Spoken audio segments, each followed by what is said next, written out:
Hi, my name is Ashima. Recently, I've just been on a solo trip to Rome. I would like to share my experience of how it went. I've never been on a solo trip in my life out of the country, and this was a big challenge for me because I have autism, dyslexia, I get overwhelmed, I get stress and anxiety, and I get panic attacks. I don't have many friends to go with, so I was like always wanting to go to different countries, and I was a bit like scared to go on my own. And I decided last year I want to go, and I booked the tickets last year, and I went this year. So I will tell you how why I chose Rome, because this was one of the things I wanted to go, and it was in my bucket list because I love history and I love Roman history, and I love the way it looks. So I decided I'm gonna go, and I will tell you how it went in the airport. When I was in UK, I was fine in the airport. I had no problems. But when I went in Rome and I got there, I was fine except my luggage. I couldn't get my luggage and I had to get help. And they told me it was a bit delayed. And I got my luggage and I was fine. Because I was overwhelmed only because I had my fidget necklace.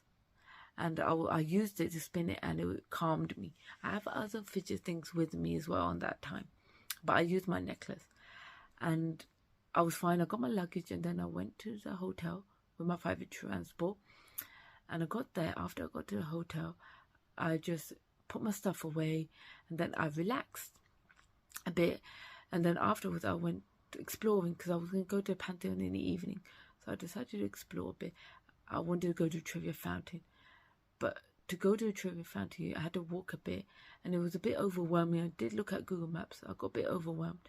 Then I decided to use my fidget necklace to like spin it to relax me. And I decided to take a taxi.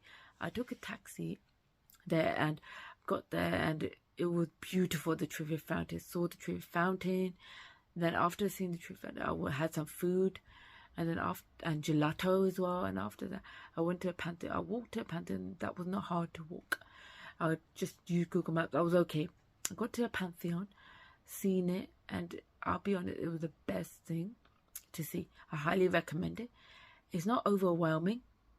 It's not too much to see because it's in one place, and I totally recommend it. You don't need a tour guide because I used the self-guided audio, and I just listened to the audio thing, and it was really good.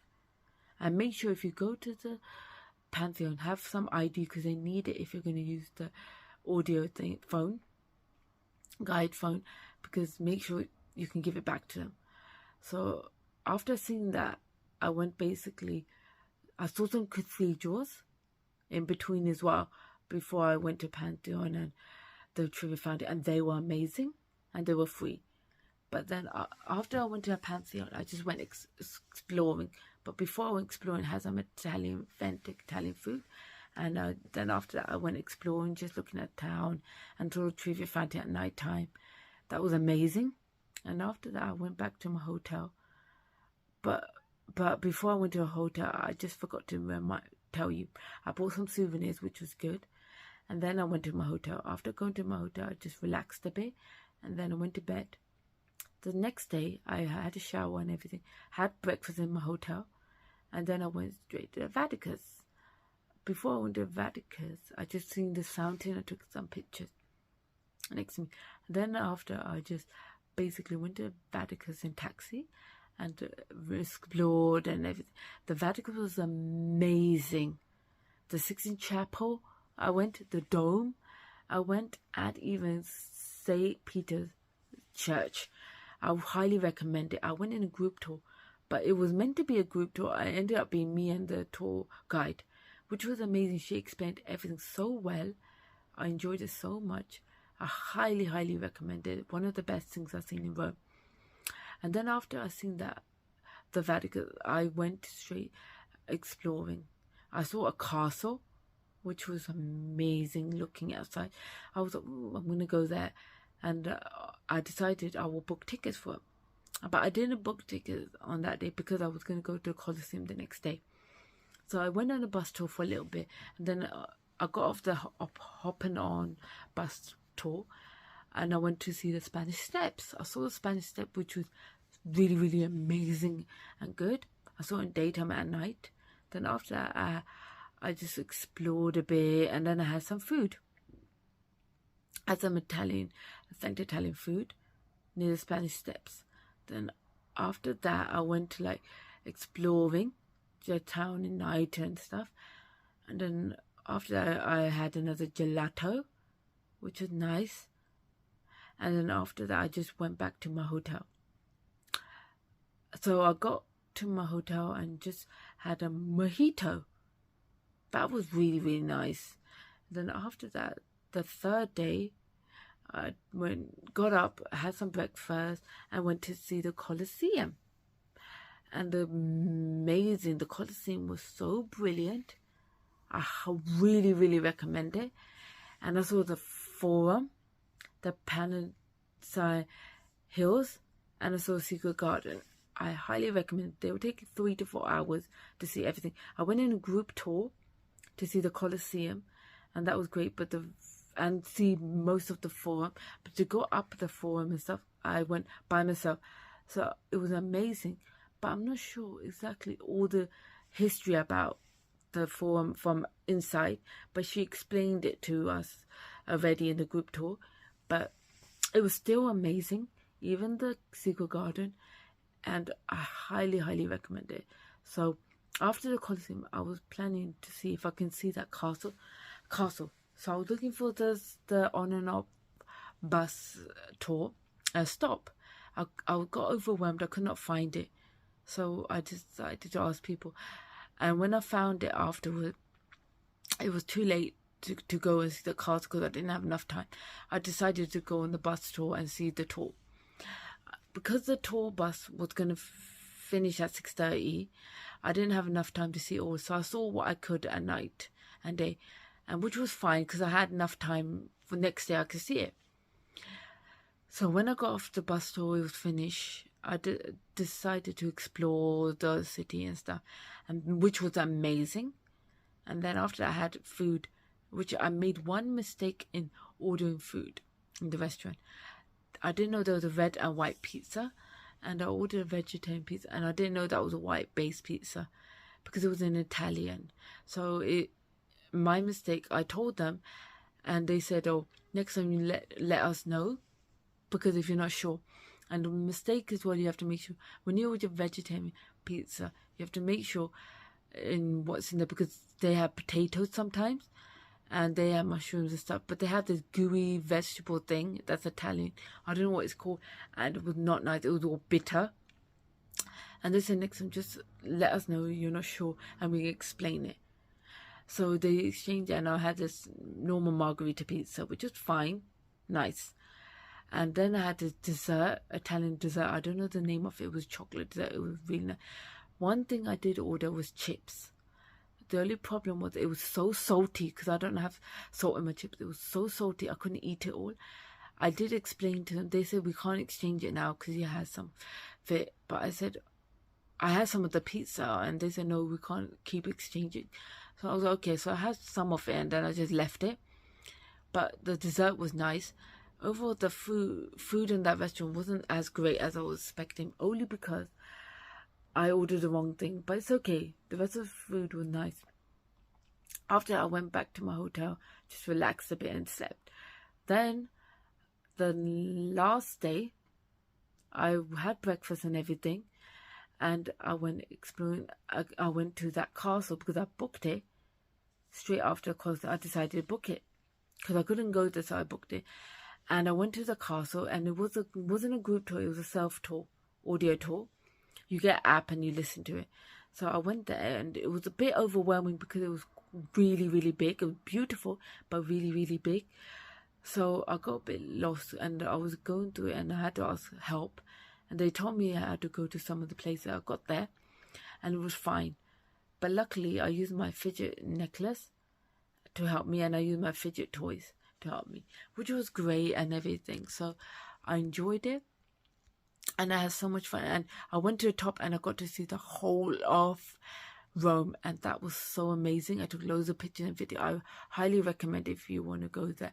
I didn't know about this castle, but because it wasn't in the top list that I was looking at on my own. But that's fine.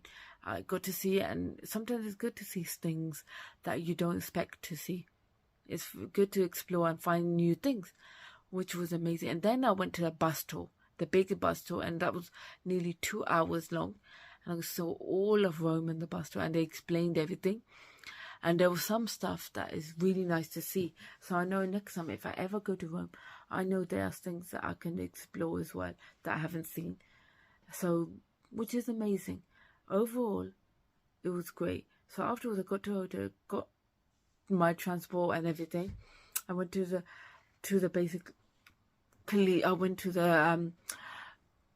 airport, and I got to the airport, and it was a bit of a mishap with the luggage, because they kept saying you don't need to take we don't need your luggage, because I told them you need to take my luggage. They say you don't need your luggage, but I got there, and then after they were saying no, you can go in like this. And when I got to the list, they said you need to take your luggage over there, otherwise you're going to get charged. I said I paid for it. Then they said you should have taken. So they sorted it out for me, which was fine. I got to the plane and everything was fine. And I will tell you one thing. Everything was so amazing. I did so well. I'm so proud of myself. And I would definitely do this again. And I have planned another trip, to a solo trip, basically, to another country. I won't tell you what country I'm going to go to, because I was thinking of going to a different country. Because seeing the Vatican, it's changed my mind. So I decided to go to another country. I guess by saying the Vatican, I might have given away where I'm thinking to go. And I'm not going to change my mind to go there. And I wouldn't want you guys to wait for it till when you can see my other videos of it next year. So I can't wait for my next solo trip, and many, many more to come, because this was the best thing I've done. Yes, I'll go some family trips as well, but I won't do videos of those but I want you to see my solo trip. And I want to tell you one thing as well. If you have autism and you're scared to go on different trips on your own or on a plane, I will tell you something. This did help me in a way. For only in the airport I used it, but if you want to use it on other trips, I kept it in my bag in case I needed it. But if you would like to use it, I would recommend this lanyard. Sunflower lanyard. It's for hidden disability. Loads of countries know about it. So if you have it, they'll know you have some kind of, and they were willing to help you. You might already have one, or you might not, but you might not need it. But this is just for another guide, and to more confident to go out in different countries and explore, or even go out in your own country. So if you are those kind of people overwhelmed and scared to do solo trips and go, I recommend this. And with it, yeah, you get this this kind of card, and I didn't write on mine because I don't need to, but you can write on it your address and your name, your number, who your guardian are, and you can write about your what kind of sensory needs help you need. If you think you would need to do that, that's kind of something you can put in there. You don't need to, if you can. But what I decided to do on my lanyard was basically to put my sensory toys, my fidget toys on there, and wear it, which I did just from the plane and in the airport, and the rest I took it off and kept it in my bag because I thought I might not need it. Even you can get these bracelets. Yeah, this one I got as well, which is good, and I highly recommend it. If you don't want to wear the lanyard, you can wear this bracelet instead. It's kind of easy to wear, and it's not bad, but you should just make sure when you wear it that it's visible, that people can see it, if you're wearing it for that purpose. And if you want people to see it, then make sure it's visible so people can see it, and then they will more likely to help you even more. But you can still ask for help. There's another one as well. My friend gave me this recently, and she gave me some more lanyards recently. It's a bracelet, but this one says, proud to support the sunflowers. So when you wear this, you can say you're proud to support, but then they can still see that you have sunflower, and you can say, and you can show them this, that you have a hidden disability. So you can still wear this as well if you don't want to overshow the whole everyone that you have a disability. you can still wear this. So in a way, you showing your disability, that you have a disability, hidden one, and that you're not showing it as well, like by showing that you're supporting people with it. So you in two in one, so it's not as much visible. But highly recommend this. Highly recommend this. But even I bought myself a badge, well, it hasn't come yet, and another kind of like a bracelet kind of thing, fabric one. When it comes, next time I go on my solo trip, I can show you those, and I can like explain to you. I'm gonna start wearing some of them in my hikes, because I'll explain you why I'm gonna start wearing them in my hikes next time I want to do a hike video. Thank you for joining me on my journey, and I'll see you on my next video. And I will tell you one thing. In the end of this year, I will make a video of all my experience and all what I've conquered. So you can see all my journey from how I've conquered my fear from the beginning, from now. And I can't wait to share it. See you soon.